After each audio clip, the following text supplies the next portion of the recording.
Hi, welcome to Profiles in Grace, a series of short interviews with some very special people, residents of Advent Christian retirement communities. I'm Larry Knowles, president of ACRC, and we've created this series to share with you something that we enjoy every day, the company of and the life stories of seniors whose care we have been entrusted with. Their stories are poignant, reflecting the achievements, the joys, the inevitable strains, and the wisdom of years lived long and well. We hope that they foster for you the same regard that we, whose mission it is to serve them, have for these living jewels. If you'd like to know more about the mission of ACRC through news and updates, or if you'd like to become a partner with us through your support, just reply to this email with which the video came. Thanks for taking time to watch and listen.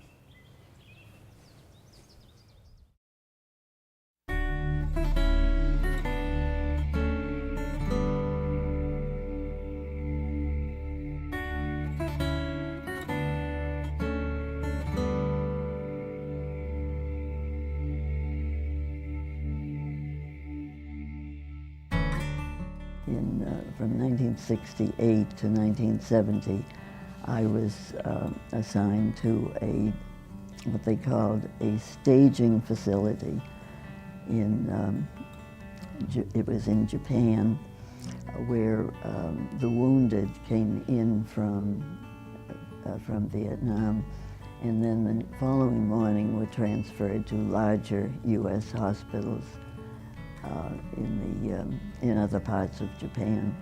When we were able to get a day or two off, it gave you a chance to travel around Japan and get a little of the culture. And the 2 days off, I, with another nurse, climbed Mount Fuji, which was a very memorable experience. Many of the residents of Advent Christian retirement communities spent part of their lives in the military. Claire Harrington of Meeting House Village is one of them, and we recognize her for dedicated service to our country. Claire's Irish grandparents in the late 1800s immigrated to South Boston, where they quickly integrated into American culture. As a child, Claire remembers her paternal grandfather's zeal to instill a love of country in his children and grandchildren. My grandfather immigrated from Ireland at age 20, as I remember, about age 20. This would have been somewhere in the 1870s. And he was ultimately just one of the proudest Americans I've ever met. 4 or 5 days after he arrived, he was asked by a neighbor, I understand you're Irish, and he said, I'm not Irish, I'm an American, I live in South Boston. And he passed this idea of America being the finest country in the world on to his 5 children, including my father. Claire went to schools in Quincy, Mass, and earned her nursing degree at Boston College. She spent 11 years working in hospitals and at a research corporation until she took on her most intensive calling as a nurse. She served for 20 years with the U.S. Air Force from 1962 to 1982. Well, after high school, I spent 3 years in a 3-year nursing program because I graduated from high school about 10 years before the colleges adopted it as a degree program.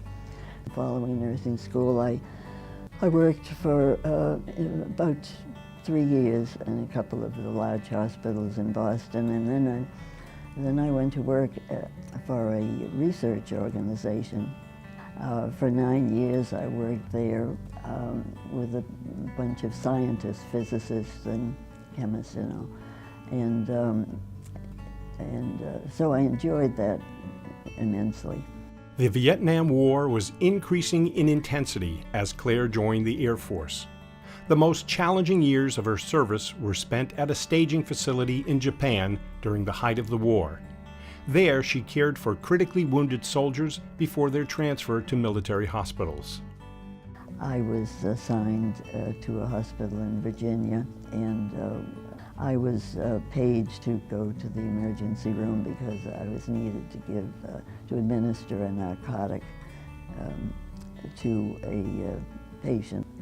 He asked me if I was at an Air Force hospital in Japan in 1969.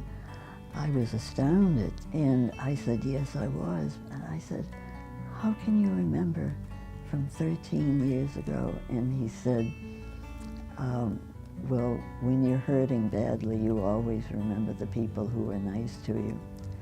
And really, that just touched me emotionally. Claire achieved the rank of lieutenant colonel before her retirement in 1982.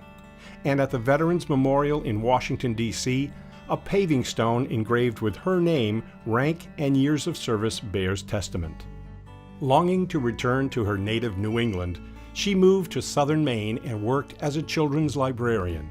She also spent time traveling in the States and in Europe, as well as serving as a mainstay in a local gardening club, of which she's still a member.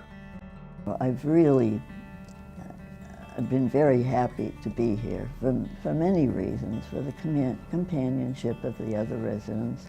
We always have had nice people here.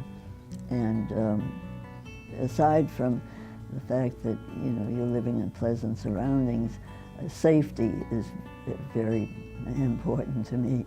When Claire fully retired in 1990, she moved to a small apartment building for seniors called Taylor Place, which became the fledgling meeting house village when ACRC purchased the property in 1993, making Claire the longest-standing meeting house resident. We're glad to recognize this woman of courage and integrity, whose commitment to nation and community makes her a privilege to serve. Always treat people as the way that you, with as much kindness as you would like to be treated, you know, because we're all different, we all have different personalities, we all slip sometimes and say the wrong thing. Uppermost, I think people should try to put themselves in the position of the other person and always treat others as you would like to be treated yourself.